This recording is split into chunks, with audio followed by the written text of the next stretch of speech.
Hey, Zach. Hi, Kavin. Micha. Hey, Zach. How you guys doing? Good. Great. All right, let's get started about messaging. I thought maybe we'd first look at the messaging model and whether, as a standalone business, messaging can be sustainable or whether it really has to be part of a larger ecosystem of services to be sustainable. Yeah, I think the approach we've taken with Hike Messenger in India is we really try to build messaging as a platform because we really believe in a market like India where you have constraints around low-end smartphones and data, then messaging will become in some sort of form a gateway to the internet where one more app becomes one more contact in your address book. Okay. A small example of a recent success is News on Hike has comfortably more than 20 million active users with people browsing through 1.5 billion stories a month, making us, potentially speaking, the biggest news app in the country on a messaging application. So we really believe in that direction going forward. Yeah. Yeah, so I feel when it comes to monetization, you have first to build an audience. I think Hike has reached that point now in India for monetizing. With FireChat, we are in much smaller, but we have some pockets of users that are starting to be dense, like in countries like the Philippines, for example, where we launched 10 days a day a new initiative, which is called FireChat Alerts, where we help to broadcast news or information even in situation of disaster. And we partnered with the local university there and also with the United Nations to develop the use of and the usage of FireChat Alerts. And what I think is important when it comes to monetization in a messaging client is transactional events. So how are you going to bring events where people can interact with other people or with companies that are going to bring an opportunity to have a transaction happen. And that's how you can monetize. I think WeChat is doing pretty well with that for a long time. And I think that's the path to monetization on a messaging platform. All right. As far as the future development, with the telecom operators working on their own next generation of messaging services, what is that going to mean for the messaging services like you guys? You want to take that first? Well, I think I wish good luck to the carriers to win that play. And I think they've been working on new standards for many years now. The features they announce are promising, but I mean, platforms like FireChat or Hike are doing it already today. So why users would switch, I don't know. Yeah, I think they're definitely trying a bunch of stuff. It's always interesting to see them try. But it takes a lot to go build a network that's interoperable of the scale that we have. And we've seen with Hike in India itself how hard it is to break through network effects. So if you have an app in the market that has hundreds of millions of users, if you have two apps in the market that have hundreds of millions of users, it gets even harder. So I think, I guess let's see what happens. Yeah. Okay. Well, you raised this issue of interoperability. That's what I wanted to ask. I mean, before when we went through, say, the instant messaging, there reached a point where you could start to begin to send messages across instant messaging networks and things. Do you think with these messaging services, is there going to be a time where I can send from FireChat to Hike or vice versa? I think in the mobile space, very unlikely, because a lot of the value for these companies like us is to actually have control over the user experience. And the last thing you'd want is for that control to go away, as a result of which interoperability actually makes little sense. For example, I think Twitter had this problem very early on where they'd given APIs to a bunch of people so that a lot of people had ended up building Twitter clients. Right. And they cut it off and they sort of brought users back to their application because when it comes time to build a business and monetize, you want to have control over the engagement. So very unlikely, at least in the short term. Yeah. Well, I think you said the word experience, and that's what it is. I mean, today messaging is not only sending text. You're going to be using, for example, Snapchat to send videos to your friends, and you're going to have apps that specific apps you're going to use for a specific group of friends, other ones for your family, other ones for business. So, because they all provide you with a slightly different experience, or something they do very well. For FireChat, for example, will be events like concerts, live music festivals, and so I think it's Yeah, it depends. It's more than just sending text. It's like users are addicted to an experience and to find the people that are used to talk on the same platform for a specific purpose or according to a specific situation. Okay. So is there, I mean, yes, given that the average user probably has a few messaging apps already on their phone that they're using, whatever, I mean, do you think the door is sort of closed to new messaging services, or are there still sort of... You know, you potential never shift? know, because as technology changes, it allows some new company to go and solve for a need that was being solved for much better using the new technology. And I think we've seen that happen in the dial-up world on the desktop, the broadband world on the desktop, and now in mobile we're seeing the same transition happen. Mobile dial-up, has allowed for some companies to exist, and mobile broadband will also span sort of new companies. Our guess is that people who win in the broadband world and mobile will win for a decade, because there's nothing more than broadband. There's just more broadband. Okay. So I think it'll be tough for people to break out, after the next couple of years, because the market will be pretty set by then. Gotcha. All right. And we still have a few billion people to connect to the internet on mobile. Yeah, so that's true. and Google just launched a messaging app recently, so it means there's probably room for... No. Yeah, it's still a little too late. But I mean, there's a good point. There's still billions of people to be connected. So what does that look like? Nobody knows. So that might require some new solutions and things to...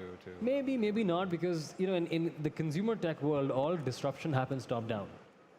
All of it. So I think what the top of the pyramid use right now, over time in some form or fashion, the middle and bottom of the pyramid will use, because technology always becomes cheaper. Once upon a time, mobile internet was a rich man's toy. Once upon a time. Today it's almost ubiquitous, but there's still a large audience that doesn't understand the need for the internet. More importantly, also thinks it's still expensive. All this stuff will change over time. The question is when, not if. Right. Okay. I think that's a good point. It's how you bring more people, how you onboard more people on mobile on the internet. And so, for example, when it comes to emerging markets, and more specifically India, I started to advise a company and a product called SIM Karma. And we launched an offer a month ago in India where you can win free data, free calls, free text. So you just participate to survey or download apps when you're on Wi-Fi, and then you get redeemed with points that you can turn into credits and get access to free mobile data. Okay. All right. And that's, I think, also a new generation of services that you're going to see more and more often, and a new way to access actually the network in a free way. Okay. As to another development that's been going on recently, that's a lot in the news, is the chatbots and things. How are they interacting with the messaging? What does that mean for you guys and your networks? And where are chatbots going? My favorite app for chatbots is Luca, and they just released, and I also advise them. They just released the characters of the Silicon Valley on the app, and you can chat with them. And it's pretty impressive because they managed to almost like bring emotions into a chat, which when you are talking to a machine. So when you succeed to do that, it means it's a good perspective for the future of artificial intelligence and what's going to be possible. Yeah, I think not surprised that there's so much craze around chatbots, but you've had a couple of platforms like Telegram, Kik already have some kind of platform bot store, and I think Messenger's just followed. But if I were to ask anybody apart from Micha about, whether they've seen a great bot that they love, that millions of people use, the answer is no. It's because chatbots themselves will not be successful unless you can build great chatbots that actually have personality, as Micha mentioned. Because when you're chatting to something, it has to feel like a human being. And humans have this trait, or this capability to handle a lot of ambiguity that right now bots and AI don't have the capability of. Will that change over time? Yes. I think the question is when, not if. So will chatbots play a big role in messaging over time? Over time, yeah. It plays to that idea that one more app becomes one more contact in the address book. Right. Okay. Yeah. All right. It will be cool when a chatbot can just, you want to organize a dinner or do something cool with your friends, and your small avatar goes and talks to your friend and basically does all the appointments and the meeting stuff, and then comes back and say, oh, it's okay, all organized. Here you are. Are you building it? That's coming up. Nice. All right. Well, Kevin, if chatbots are not the next big thing in messaging, what is?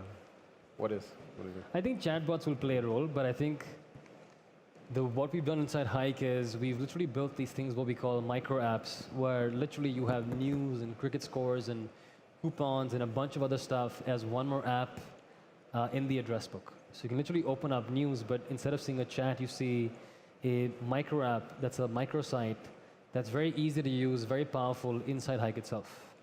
And my guess is a hybrid of a conversational interface plus these microsites is the way to move forward. And I'll give you a small example. If you want to do commerce, if you want to shop, shopping, broadly speaking, happens in two ways. One is you know exactly what you want to shop for, which is where search becomes very powerful. And second is you sort of have an idea that you want to buy a shirt, so you want to browse. And chatbots are great for search, but they're horrible for browsing. A graphical user interface is much better for browsing, but not as good for search. So there has to be some kind of hybrid interface where each of these pieces can get launched based on what the intent is. That's the way we think about our platform and how it'll evolve. And I think what WeChat's done fairly well in China, actually. Yeah, I agree completely on that. I think especially when you look at the space available on smartphones, which are pretty cheap in all Southeast Asia or some in India, and you cannot afford to keep on downloading apps on your phone, also because people cannot afford, not necessarily for the data, or because it's difficult to access the internet. And with these micro apps, then you have a way to get what you want, to realize what you want, and get access to a service very easily. And I think, yeah, WeChat shown that's also a way to monetization that works pretty well. How important is it that the messaging sort of goes beyond the phones itself, whether to, new devices like smartwatches or old devices? I mean, like now that some of them you can operate from a desktop PC and whatnot. I mean, is that sort of multifunctionality essential now for messaging, or what do you? I won't say essential, but it's a good to have. I speak from the perspective of the Indian market, where having one device itself is a pretty big deal. But at the top of the market, you do see people, wanting sort of access to messaging ubiquitously across all their devices. So definitely there is a demand for that, no doubt. Yeah. Yeah, I think it depends which market you focus. If you look at the US and you want to go after the US market, then yeah, probably having a multi-screen strategy and be on the watch, on the computer, on the desktop, and the smartphone makes sense. If you are going after India, Southeast Asia, then smartphone is enough, and you don't need to deploy a whole multi-screen strategy. Okay, all right. Well, in the same way, that was another question I wanted to ask. I mean, sort of what you were just saying there, Micha. I mean, how much is sort of the sales proposition about messaging? It really varies very much country by country then. I mean, from the US, where people are still getting free SMS plans, so they're less interest in messaging, to other markets where SMS are so costly that they're excited about an internet-based solution. And I mean, is therefore, I mean, the messaging really can't be quite so universal. I mean, that you really have to break it down by country. Well, I think localization is probably important, and especially in regions like Asia and Southeast Asia. But if you, I would say that if you want to become big, you need to have also a world view and become a large player. So I would think it's better to bet on a unique experience than that you can, and you can have users from multiple regions basically embracing that same experience and coming to your messaging app because they like it for something that's unique and you cannot get somewhere else, than trying to focus more regionally on just a specific language, for example, or... Yeah, I think I would agree and disagree. I think a lot of our success has come from the fact that we just understood the Indian market extremely well. And in a social setup, in a social application, Let me actually rephrase. So as the internet has spread globally, it's allowed for companies like Facebook and Google and even WeChat to some extent to spread their wings to the top of the markets in all these countries. But as the internet spreads deeper in a market like India, it starts exposing all the cultural nuances in the market. And that allows for companies like Hike to go and exist because we actually go and tackle those nuances in the market. So there's definitely room for, we know for a fact that people actually use more than one messaging app on their phone these days. And they do different things with different people, and they have both messaging apps or all three messaging apps on their phones. So, language may not be the only sort of thing, but I think experiences that are built locally for a market based on cultural nuances, definitely room for that globally. And I think we see it in China, we see it in Japan, we see it in India, we see it in Africa. All these countries have more than one messaging app that's popular locally. How many messaging apps do you use every day? Me? Yes, you. I use one. You do pretty well. No, because I have a smartphone that can handle only 2 apps. Okay, that's why. So I don't have space. I'm trying to try Snapchat, but it doesn't have space. Oh, yeah, I'm a messaging freak. I think I use at least 5. Yeah, it's. So the average becomes 3, so it's good.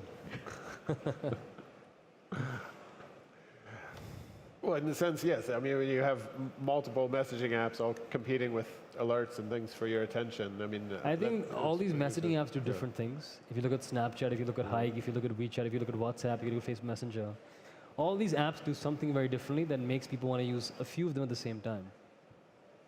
And this is what we've seen the consumer sort of research that we do in the market as well. Right, okay, all right.